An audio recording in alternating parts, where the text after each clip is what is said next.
Hello everyone, good morning and जय Hind. Friend, स्वागत है आप सभी का एक बार फिर से मेरे YouTube channel the world affair GS में। फ्रेंड, 11 अक्टूबर 2023 की डेली करंट अफेयर्स के इंपॉर्टेंट प्रश्नों के साथ शुरू करते हैं आज का यह वीडियो। बने रहिए अंत तक दोस्तों। ये रहा पहला प्रश्न। तो हाल ही में नवंबर 2023 में सीनियर राष्ट्रीय तीरंदाजी चैंपियनशिप 2023 का आयोजन कहाँ किया जाएगा? तो नवंबर 2023 में दोस्तों सीनियर राष्ट्रीय तीरंदाजी चैंपियनशिप 2023, तो इसका आयोजन किया जाएगा दोस्तों उत्तर प्रदेश के अयोध्या में। ध्यान दें, उत्तर प्रदेश राज्य के अयोध्या में ही वर्ष 2023 का सीनियर राष्ट्रीय तीरंदाजी चैंपियनशिप जो कि नवंबर 2023 में यह आयोजित किया जाएगा। कब से कब तक? तो 25 से और 30 नवंबर 2023 तक दोस्तों यह प्रतियोगिता सीनियर नेशनल तीरंदाजी प्रतियोगिता रामनगरी अयोध्या में आयोजित की जाएगी, जिसके दोस्तों उत्तर प्रदेश के ही चीफ मिनिस्टर योगी आदित्यनाथ इस प्रतियोगिता का शुभारंभ करेंगे। वहीं समापन समारोह में कौन? तो दोस्तों खेल मंत्री अनुराग ठाकुर वहां पर हिस्सा लेंगे। बता दें दोस्तों 1100 प्रतिभागी, 550 पुरुष और 550 महिला खिलाड़ी इस प्रतियोगिता में भाग लेंगे। प्रश्न 2, तो हाल ही में कहा 3 दिवसीय 9वां भारत अंतर्राष्ट्रीय नृत्य संगीत महोत्सव आयोजित किया गया? तो 9वां भारत अंतर्राष्ट्रीय नृत्य संगीत महोत्सव यह दोस्तों नई दिल्ली में आयोजित किया गया 18 से और 20 अक्टूबर 2023 तक राजधानी दिल्ली में। ध्यान दें, 9वां भारत अंतर्राष्ट्रीय नृत्य संगीत महोत्सव। प्रश्न 3 पर बढ़ते हैं। तो हाल ही में कौन सा देश इंडियन ओशियन रिम संघ मंत्रिपरिषद की बैठक की मेजबानी करेगा? तो वह कौन सा देश है जो इंडियन ओशन रिम संघ मंत्रिपरिषद की बैठक की मेजबानी करेगा? तो भारत का पड़ोसी देश दोस्तों श्रीलंका। श्रीलंका अगले 2 वर्षों के लिए IORA यानी इंडियन ओशन रिम एसोसिएशन के अध्यक्ष का पदभार उन्होंने संभाला है।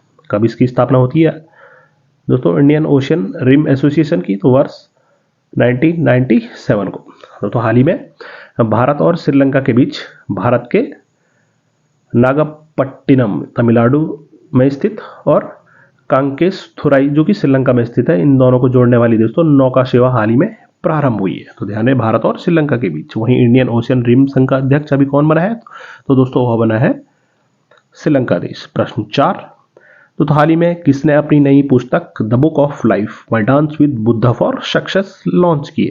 तो दोस्तों पुस्तक का नाम है the book of my life, the book of life my dance with Buddha for success. यह लॉन्च की गई दोस्तों फिल्म निर्माता विवेक अग्निहोत्री के द्वारा। बता दें 10 कश्मीर फाइल फिल्म के डायरेक्टर हैं विवेक अग्निहोत्री, उनके द्वारा ही दोस्तों यह पुस्तक लिखित और इस पुस्तक का विमोचन हाल ही में किया गया। तो पुस्तक का नाम है दोस्तों the book of life my dance with Buddha for success. बढ़ते हैं अगले प्रश्न 5वें पर। दोस्तों हाल ही में किसे 2022-23 के लिए राष्ट्रीय लता मंगेशकर सम्मान से सम्मानित किया गया है? तो वर्ष 2022-23 के लिए राष्ट्रीय लता मंगेशकर सम्मान से जिनको सम्मानित किया गया है दोस्तों संगीत निर्देशक हैं उत्तम सिंह। संगीत निर्देशक उत्तम सिंह को ही वर्ष 2022-23 के लिए राष्ट्रीय लता मंगेशकर सम्मान से सम्मानित किया गया है। तो हाल ही में 25वें राष्ट्रीय किशोर कुमार सम्मान से किनको सम्मानित किया गया? तो है दोस्तों अभिनेता धर्मेंद्र देओल। बढ़ते हैं अगले प्रश्न 6वें पर। वार्षिक संयुक्त मानवीय सहायता और आपदा राहत अभ्यास चक्रवात का आयोजन 9 से 11 अक्टूबर 2023 तक भारतीय नौसेना द्वारा कहाँ आयोजित किया जा रहा है?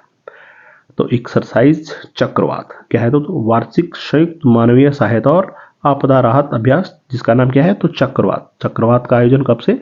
तो 9 से और 11 अक्टूबर 2023 तक किसके द्वारा इस बार किया जा रहा है? तो भारतीय नौसेना द्वारा। कहां पर दोस्तों? तो ध्यान दें गोवा में। भारतीय नौसेना द्वारा दोस्तों एक्सरसाइज चक्रवात का आयोजन 9 से 11 अक्टूबर 2023 तक यह गोवा में किया जा रहा है। दोस्तों पिछली बार यह अभ्यास वायुसेना द्वारा आगरा में आयोजित किया गया था। बता दें वर्ष 2023 में इस अभ्यास चक्रवात में दोस्तों तीनों सशस्त्र बल यानी आर्मी, नेवी और एयरफोर्स, साथ ही साथ अर्धसैनिक बल और कई आपदा मोचन दोस्तों संगठन इस एक्सरसाइज चक्रवात में भाग ले रहे हैं। दोस्तों रिसेंटली भारत और बांग्लादेश के बीच एक्सरसाइज संप्रति का 11वां संस्करण यह कहां पर आयोजित किया गया? तो ध्यान रहे भारत के मेघालय में।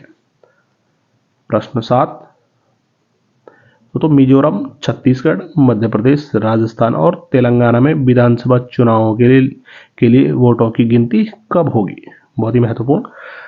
बता दें दोस्तों, वर्ष 2023 में 5 राज्यों में विधानसभा चुनावों की दोस्तों दिनांकों का ऐलान भारतीय चुनाव आयोग द्वारा कर दिया गया है। कौन कौन से राज्य? तो मिजोरम, छत्तीसगढ़, मध्य प्रदेश, राजस्थान और तेलंगाना राज्य। कब से कब तक? तो ध्यान दें 7 से और 30 नवंबर 2023 तक दोस्तों इन 5 राज्यों में चुनावों का विधानसभा चुनावों का ऐलान कर दिया गया है। वही दोस्तों चुनावों का परिणाम कब घोषित किया जाएगा? तो ध्यान दें वो 3 दिसंबर को। चुनावों के वोटों की गिनती 3 दिसंबर को होगी और 3 दिसंबर को ही दोस्तों चुनावों का परिणाम वहां पर जारी किया जाएगा। चीफ इलेक्शन कमिश्नर कौन है दोस्तों भारत के? तो उनका नाम है राजीव कुमार। किस अनुच्छेद के तहत भारतीय निर्वाचन आयोग का गठन किया गया था? तो ध्यान है आर्टिकल 324 यानी अनुच्छेद 324। बढ़ते हैं अगले प्रश्न 8वें पर। तो हाल ही में किस राज्य का पहला तट मंदिर भारत का पहला हरित ऊर्जा पुरातत्व स्थल बन गया है? तो भारत का कौन सा राज्य है राज्य का पहला तट मंदिर भारत का पहला हरित ऊर्जा पुरातत्व स्थल बना है? तो है दोस्तों तमिलनाडु राज्य, यानी तमिलनाडु राज्य। तमिलनाडु के चीफ मिनिस्टर कौन है? तो MK स्टालिन। गवर्नर कौन है वहां पर? तो RN रवि। बढ़ते हैं प्रश्न 9 पर। तो किसने विरासत स्मारक को बढ़ावा देने हेतु उपहार की दुकानें स्थापित करने की योजना बनाई? तो कौन सा विभाग है दोस्तों जिनके द्वारा विरासत स्मारक को बढ़ावा देने हेतु उपहार की दुकानें स्थापित करने की योजना बनाई गई है? तो भारतीय पुरातत्व सर्वेक्षण यानी आर्कियोलॉजिकल सर्वे ऑफ इंडिया। भारतीय पुरातत्व सर्वेक्षण ने ही दोस्तों स्मारकों को बढ़ावा देने हेतु उपहार की दुकानें स्थापित करने की योजना बनाई है। बढ़ते हैं प्रश्न 10वें पर।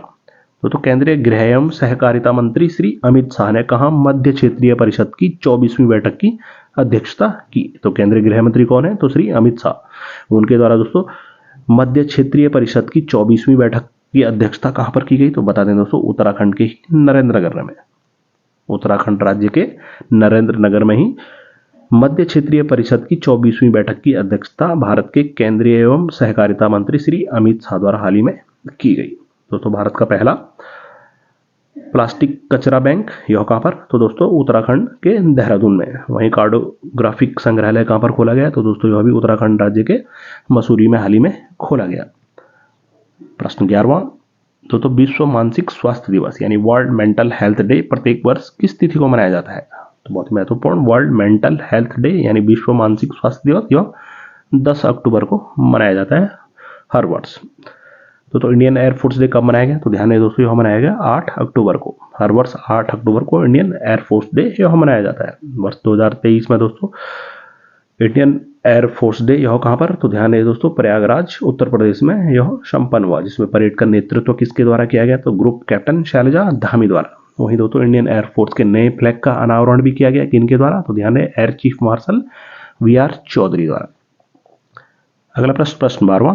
तो हाल ही में शिकागो मैराथन में मात्र 2 घंटे और 35 मिनट का समय निकालकर पुरुषों के मैराथन का विश्व रिकॉर्ड तोड़ने का गौरव किसने हासिल किया है? तो ध्यान दें दोस्तों पुरुषों के मैराथन का विश्व रिकॉर्ड मात्र 2 घंटे और 35 सेकंड का समय निकालकर दोस्तों यह तोड़ा गया। तो किनके द्वारा? तो उनका नाम है दोस्तों केल्विन किप्टन। कहाँ के? तो केनिया के दोस्तों यह 23 वर्षीय खिलाड़ी है केल्विन किप्टन। इनके द्वारा ही दोस्तों शिकागो मैराथन में मात्र 2 घंटे और 35 सेकंड में दोस्तों यह मैराथन वहां पर पूरी की गई। बता दें वार्षिक शिकागो मैराथन के 45वें संस्करण में दोस्तों 100 से अधिक देशों के 49,000 पेशेवर धावकों ने वहां पर भाग लिया, जहां पर दोस्तों केनिया के 23 वर्षीय केल्विन किप्टन ने मात्र 2 घंटे और 35 सेकंड में यह विश्व रिकॉर्ड बनाकर दोस्तों मैराथन वहां पर समाप्त की। तो ध्यान दें केल्विन किप्टन कौन सा देश? तो केनिया देश के हो।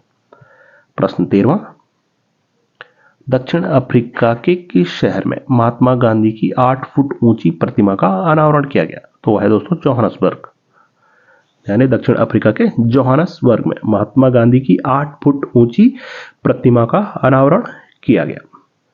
हाल ही में दोस्तों भारत से बाहर दूसरा सबसे बड़ा हिंदू मंदिर यह कहां पर? तो ध्यान रहे न्यू जर्सी राज्य जो कि यूनाइटेड स्टेट अमेरिका में है, वहां पर किया गया। ब्रिक्स 2023 सम्मेलन यह कहां पर किया गया? तो ध्यान रहे यह भी दक्षिण अफ्रीका में संपन्न किया गया। बढ़ते हैं अगले प्रश्न 14वें प्रश्न पर। तो भारत NCX 2023 समारोह का उद्घाटन किसने किया? तो दोस्तों भारत के महत्वपूर्ण क्षेत्रों में देश की साइबर स्थिति को मजबूत करने के लिए सहकारी संगठनों और सार्वजनिक और निजी क्षेत्रों के लिए राष्ट्रीय साइबर सुरक्षा अभ्यास एनसीएक्स का आयोजन किसके द्वारा? तो दोस्तों अजय कुमार सूद द्वारा। कौन है दोस्तों? तो भारत सरकार के प्रधान वैज्ञानिक सलाहकार हैं अजय कुमार सूद। इनके द्वारा ही भारत एनसीएक्स 2023 समारोह का उद्घाटन किया गया, यानी राष्ट्रीय साइबर सुरक्षा अभ्यास 2023 अजय कुमार सूद द्वारा। बढ़ते हैं अगले प्रश्न 15वें पर। तो तंजानिया की राष्ट्रपति कौन है जो जेएनयू द्वारा डॉक्टरेट की मानद उपाधि प्राप्त करने वाली पहली महिला बनी है? तो तंजानिया देश की दोस्तों राष्ट्रपति जिनको कि हाल ही में जेएनयू द्वारा डॉक्टरेट की मानद उपाधि से सम्मानित किया गया, तो उनका नाम है दोस्तों सामिया सुलूहु हसन। सामिया सुलूहु हसन यह तंजानिया देश की राष्ट्रपति है जिनको दोस्तों जेएनयू द्वारा डॉक्टरेट की मानद उपाधि से सम्मानित किया गया और यह सम्मान प्राप्त करने वाली दोस्तों वह पहली महिला बनी है। तो हाल ही में आईआईटी मद्रास द्वारा भारत देश से बाहर कहां पर अपना कैंपस स्थापित किया गया है? तो वह भी है दोस्तों तंजानिया देश के जांजीबार में, जिसकी डायरेक्टर कौन है? तो उनका नाम है प्रीति अगलायम। प्रश्न 16, भारत सरकार ने किस वर्ग के छात्रों के लिए आवासीय शिक्षा योजना श्रेष्ठ की शुरुआत की है? तो दोस्तों भारतीय सरकार द्वारा वो कौन सा वर्ग है जिस वर्ग के छात्रों के लिए आवासीय शिक्षा योजना उसका नाम श्रेष्ठ की शुरुआत की है? तो ध्यान है वो है अनुसूचित जाति। बता दें राष्ट्रीय अनुसूचित जाति आयोग का अध्यक्ष कौन है? तो उनका नाम है दोस्तों विजय शांपला। भारत के संविधान का कौन सा अनुच्छेद इस आयोग से संबंधित है? तो ध्यान है 338 यानी अनुच्छेद 338। बढ़ते हैं प्रश्न 17 पर। तो वनडे विश्व कप इतिहास में इंग्लैंड के लिए सर्वाधिक रन बनाने वाले खिलाड़ी कौन बने हैं? तो वर्ष 2023 में वनडे विश्व कप का 13वां संस्करण कहां पर? तो भारत में यह खेला जा रहा है, जिसमें दोस्तों इंग्लैंड के खिलाड़ी जो रूट अभी इंग्लैंड की तरफ से विश्व कप के इतिहास में सर्वाधिक रन बनाने वाले यह खिलाड़ी बन गए हैं। बता दें रूट ने दोस्तों ग्राहम बूच के 897 रनों के रिकॉर्ड को पीछे छोड़ा और अभी वह इंग्लैंड की तरफ से सर्वाधिक रन बनाने वाले विश्व कप में सर्वाधिक रन बनाने वाले खिलाड़ी बन गए हैं जो रूट। कुछ अन्य रिकॉर्डों की बात की जाए आईसीसी वर्ल्ड कप 2023 में, तो दोस्तों श्रीलंका का सबसे तेज शतक बनाने वाला खिलाड़ी कौन बने हैं? विश्व कप के इतिहास में श्रीलंका का सबसे तेज शतक बनाने वाले तो वो बने हैं दोस्तों कुशल मेंडिस, जिन्होंने 65 गेंदों में विश्व कप में शतक लगाया है। वर्ल्ड कप के इतिहास का सबसे बड़ा टोटल किसके द्वारा बनाया गया? तो दोस्तों साउथ अफ्रीका टीम द्वारा 428 रन बनाए गए। वहीं एक दिवसीय विश्व कप के इतिहास में उन 50 गेंदों में सबसे तेज शतक किसके द्वारा लगाया गया? तो वो थे दोस्तों एडन मार्करम जो कि साउथ अफ्रीका के बल्लेबाज है। प्रश्न 18 तो BHEL यानी व्हेल के निदेशक औद्योगिकी प्रणाली एवं उत्पाद के रूप में किसको नियुक्त किया गया? तो व्हेल के निदेशक जो बने हैं उनका नाम है दोस्तों वानी वर्मा, यानी वानी वर्मा। इनको ही BHEL के निदेशक यानी औद्योगिकी प्रणाली एवं उत्पाद के रूप में इनको नियुक्त किया गया है, तो नाम है वानी वर्मा। BHEL यानी भारत हैवी इलेक्ट्रॉनिक्स लिमिटेड। कब इसकी स्थापना होती है? तो 1956 में। हेडक्वार्टर कहां पर? तो नई दिल्ली में। वर्तमान समय में वेल के चेयरमैन और MD कौन है? तो उनका नाम है दोस्तों नालिन सिंघल। बढ़ते हैं अगले प्रश्न 19वें पर। भारत बनाम ऑस्ट्रेलिया मुकाबले में सर्वश्रेष्ठ क्षेत्र रक्षण करके किस भारतीय खिलाड़ी को ड्रेसिंग रूम में best fielder of the match का पुरस्कार दिया गया? तो विश्व कप में भारत और ऑस्ट्रेलिया के बीच हुए मुकाबले के बाद दोस्तों भारत के वो कौन से खिलाड़ी है जिनको ड्रेसिंग रूम में best fielder of the match का अवार्ड दिया गया? तो है दोस्तों भारत के विराट कोहली। बता दें विराट कोहली ने दोस्तों स्लिप में मिचेल मार्श का एक शानदार कैच पकड़ा, तो उनको दोस्तों इस शानदार सर्वश्रेष्ठ क्षेत्र रक्षण के लिए ही ड्रेसिंग रूम में मेडल से उनको सम्मानित किया गया। किनके द्वारा? तो भारतीय टीम के जो फील्डिंग कोच हैं T दिलीप, उनके द्वारा ही दोस्तों विराट कोहली को best fielder of the match का पुरस्कार ड्रेसिंग रूम में दिया गया। बता दें दोस्तों भारत ने इस मुकाबले में 6 विकेट से जीत हासिल की। प्रश्न 20 और आज का अंतिम प्रश्न। तो 19 अक्टूबर 2023 को रिलीज होने वाली फिल्म बाघा जतिन किसने निर्देशित की है? तो दोस्तों 19 अक्टूबर को यह फिल्म रिलीज होगी। फिल्म का नाम है बाघा जतिन। यह किनके द्वारा निर्देशित है? तो उनका नाम है दोस्तों अरुण रॉय, यानी अरुण रॉय द्वारा दोस्तों निर्देशित फिल्म है बाघा जतिन, जिसको कि 19 अक्टूबर 2023 को सिनेमाघरों में इसको रिलीज किया जाएगा। तो दोस्तों 11 अक्टूबर 2023 की करंट अफेयर्स के होते हैं इंपॉर्टेंट प्रश्न। तो आपके लिए पिछले वीडियो से प्रश्न, किस प्रसिद्ध भारतीय अभिनेता को 25वें राष्ट्रीय किशोर कुमार सम्मान 2023 से सम्मानित किया गया है? तो आपके सामने जो ऑप्शन है, अमिताभ बच्चन, रजनीकांत, धर्मेंद्र देओल या अनुपम खेर। तो दोस्तों इस प्रश्न का उत्तर आप कमेंट सेक्शन में जरूर लिखकर बताएं। इस वीडियो की पीडीएफ आप मेरे Telegram channel current affair by the word affair GS भी डाउनलोड कर सकते हैं। उम्मीद करते हैं दोस्तों आपको यह वीडियो पसंद आया होगा। बहुत जल्दी मिलते हैं अगली वीडियो के साथ, तब तक के लिए बाय बाय, टेक केयर, जय हिंद।